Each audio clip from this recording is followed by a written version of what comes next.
নমস্কার। আজ কথা বলবো ডব্লিউবিএসএসসি গ্রুপ সি এবং গ্রুপ ডির একটা রিক্রুটমেন্ট হতে চলেছে, সেই বিষয়ে হয়তো অলরেডি সবাই অবগত হয়েছেন। তো আজকের একটা সংবাদপত্রে একটা নিউজ বেরিয়েছে, সেই নিয়েই কথা বলবো। তো তাদের মূল বিষয় হচ্ছে যে শিক্ষাকর্মী নিয়োগ হতে চলেছে। সামনের সপ্তাহে হয়তো নোটিফিকেশানে এসে যাবে। এইবার শিক্ষাকর্মী নিয়োগের ক্ষেত্রেও এসএলএসটির মতোই 10 নম্বরের একটা অভিজ্ঞতার জন্য একটা নাম্বার দেওয়া হচ্ছে। কারা পাবেন এই 10 নাম্বার, কিভাবে হবে এই গ্রুপ সি গ্রুপ ডি, সম্ভাব্য একটা ধারণা দেওয়ার চেষ্টা করব। তো সঙ্গে থাকুন। বিষয় হচ্ছে যে 10 নাম্বার একটা অভিজ্ঞতার জন্য দেওয়া হবে, যেটা এসএলএসটির ক্ষেত্রেও নোটিফিকেশানে আমরা দেখেছি। এই 10 নাম্বার কিভাবে দেওয়া হবে, তো আমাদের যেটা মনে হচ্ছে একটা প্রসেস স্কুল শিক্ষা দপ্তর হয়তো এরকমই করবে যে যাদের 5 বছরের অভিজ্ঞতা থাকবে তারাই কেবলমাত্র 10 নাম্বার পাবে, আর যাদের তার থেকে কম, যদি 1 বছরের অভিজ্ঞতা হয় সেক্ষেত্রে 2 নম্বর, 2 বছর হলে 4 নম্বর, 3 বছর হলে 6 নম্বর, 4 বছর হলে 8 নম্বর এবং 5 বছর এটাই সর্বোচ্চ, সেক্ষেত্রে 10 নম্বর। আর ফর্ম ফিল আপ অনলাইনে করতে হবে। নোটিফিকেশান নেক্সট উইকে এসে যাবে আশা রাখছি, কারণ অলরেডি কোর্টের দিক থেকে, সুপ্রিম কোর্টের দিক থেকে বিষয়টা নিয়ে একটা সরকারের উপর যথেষ্ট একটা প্রেসারের জায়গা আছে। আর exam date maybe September, maybe না, ধরে নেওয়াই যায় সেপ্টেম্বর। আর রেজাল্ট পাবলিশড হবে 4th উইক অফ অক্টোবর, অক্টোবরের শেষে। আর ইন্টারভিউ হবে নভেম্বর এবং কাউন্সেলিং শুরু হবে নভেম্বরের শেষ সপ্তাহে। এটা গ্রুপ সি এবং গ্রুপ ডির ক্ষেত্রেই।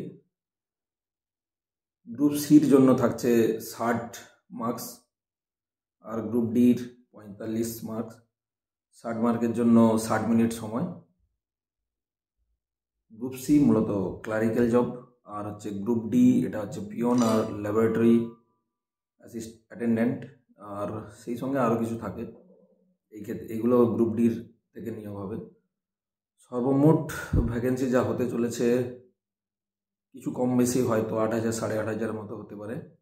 সেক্ষেত্রে গ্রুপ সির জন্য থাকবে নিয়ার অ্যাবাউট 3,000 এবং গ্রুপ ডি 5,500 মতোই।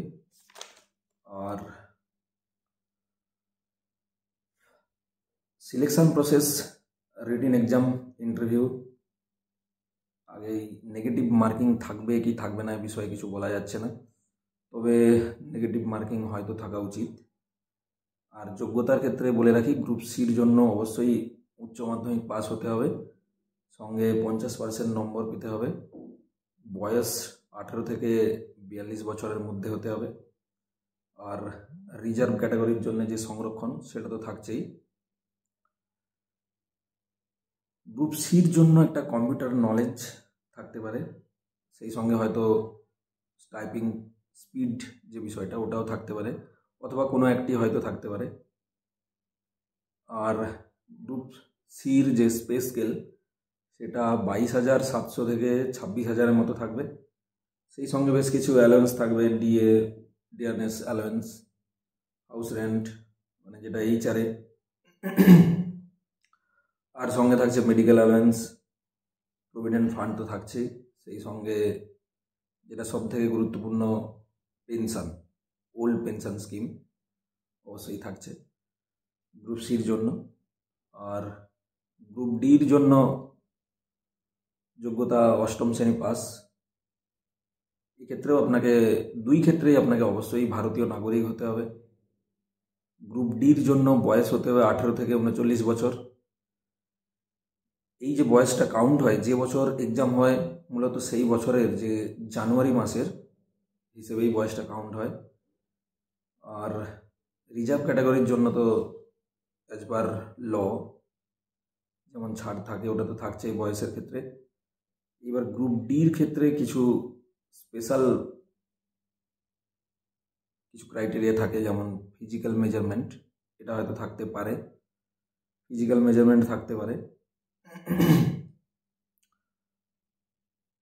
গ্রুপ ডির বেসিক যে পে স্কেল সেটা শুরু হবে 12,270 থেকে, এবং সব অ্যালাউন্স মিলিয়ে হয়তো হাতে 35,000 থেকে 37,000-এর মতো পেমেন্ট হতে পারে।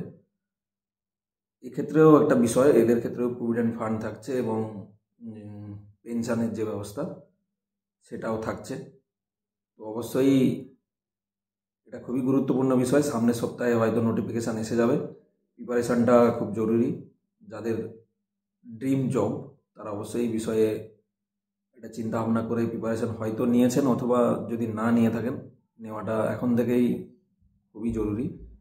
কারণ এক্সাম হতে আর খুব বেশি দেরি নেই। সেপ্টেম্বর হয়তো এক্সাম হবে, সেপ্টেম্বরেই ধরা যায়, যদি না হয় অক্টোবর তো অবশ্যই হবে। এবং যে সমস্ত ঝামেলাগুলো এই পোয়াতে হলো এতদিন অনেকেই, সেগুলো হয়তো এই প্যানেলের ক্ষেত্রে আর হওয়ার কোনো জায়গা থাকছে না। কারণ বিষয়টা অলরেডি সবাই জানেন যে সুপ্রিম কোর্ট এবং বিভিন্ন রকম কোর্টের যে ইন্টারফারেন্স একটা থাকছেই। তো আর কিছু নয়, সবাই নিজের বেস্ট দিয়ে প্রিপারেশানটা শুরু করুন। আশা রাখছি সবার জন্যেই খুব ভালো ফলাফল হবে। প্রসেসটা অবশ্যই স্বচ্ছ হবে, সেই বিষয়েও আমাদের ধারণা যে এবার হয়তো প্রসেসটাও খুব স্বচ্ছতার সাথেই হবে। যাই হোক, সবার জন্যে শুভকামনা। ধন্যবাদ।